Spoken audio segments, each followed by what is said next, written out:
when you get ready to join the Air Force, man, I'm gonna give out another piece of advice, right? The Air Force is nothing but a big ass game, bro.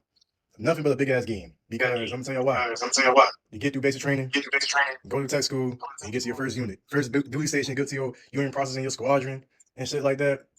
That's when the game starts, bro. That's when the game starts, man, because you are competing against other people on your squadron. Fuck it. The base. The whole base, bro. With that being said, why I'm saying this? Why am I saying this? Because you gotta do good at your job. You gotta volunteer. You gotta have a lot of volunteer hours. You gotta go to school. You gotta have school. You gotta have college credits, man. You gotta be working on that degree or that cert. You know what I'm saying? I think we need to start telling the truth and being honest with ourselves when we talk about wanting to promote, wanting to be put in different positions, and wanting to actually be successful in the Air Force. Like I always say, the Air Force is the closest thing to a corporation without actually going to a corporation while being in the military. So when he talks about the game, he's talking about things you have to do to promote, whether it's like he was saying, school or volunteer hours and things of that nature. There are a lot of things that people aren't really willing to do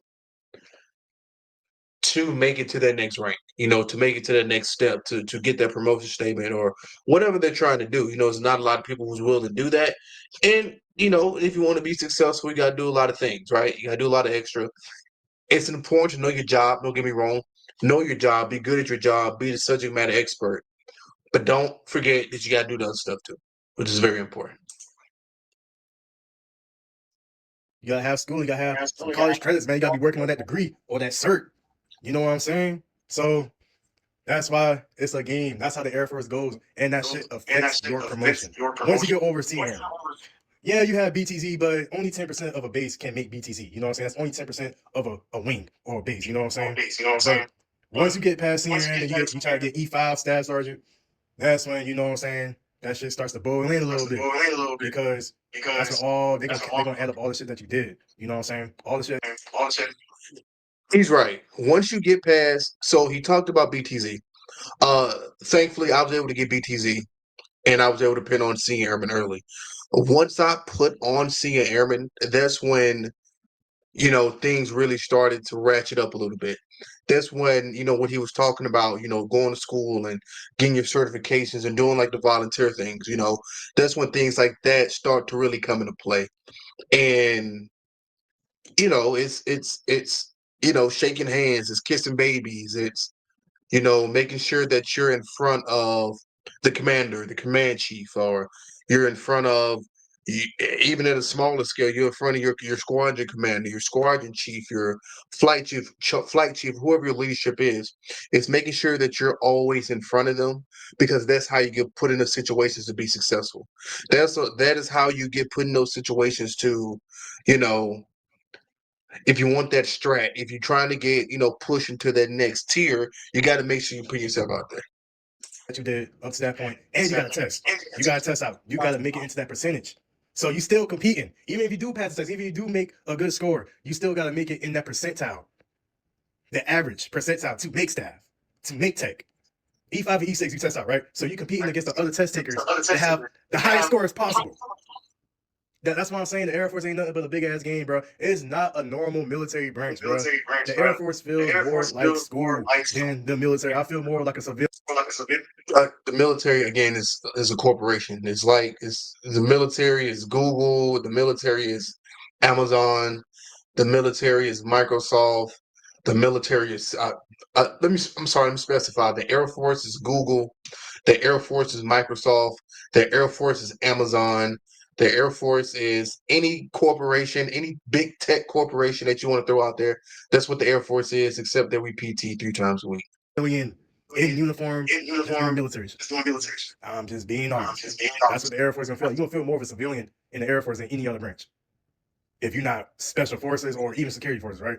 So I'm just saying that just to put a little bird a thing in y'all ears telling y'all like the Air Force ain't nothing but a big game, man. You know what I'm saying? So I'm telling y'all this because I want y'all to play your cards right. Play your cards right, man. Play your cards right, all right? You know what I'm saying? Make sure y'all do things like y'all supposed to be doing. And y'all can have a successful career. You know what I mean? Y'all can have a really successful career. It's really easy. It's really easy, but you gotta work your ass off, man. That's all that I'm saying, bro. There's no handouts, bro. Yeah, I think that was good. That was good information. Uh, and he's spot on. He's spot on. I think that I think coming in, when you're going through basic training, you're really sold a bad bill of goods. We're told that if you're told if you're top notch, you're top notch at PE, and all you have to do is do your job, pass your PT test, and you'll go far. Which to a certain extent that's true, but they don't talk about how you have to politic a little bit. They don't talk about how you have to volunteer, you have to be president of this organization, or you have to be president of that organization, or you have to help plan this and plan that. That is kind of the piece of the Air Force pie that they're really not sharing to everybody once they come through basic training, even through tech school. And a lot of people and a lot of young airmen, when they finally see it, they get jaded because they weren't given the game. You know what I mean? It's important for us as NCOs, as leaders, as mentors, to make sure that we're giving everybody the game. Luckily for me, I was able to have great mentors. I was able to have great senior NCOs, and sit down and talk to me and say, "Hey, you're moving wrong. Try to do it like this, or you're hustling backwards. Do it this way." And that is what kind of kept my that was kind of kept my head, head on the prize, eye on the prize, whatever you want to say. And we have to make sure that we're doing that for everybody else.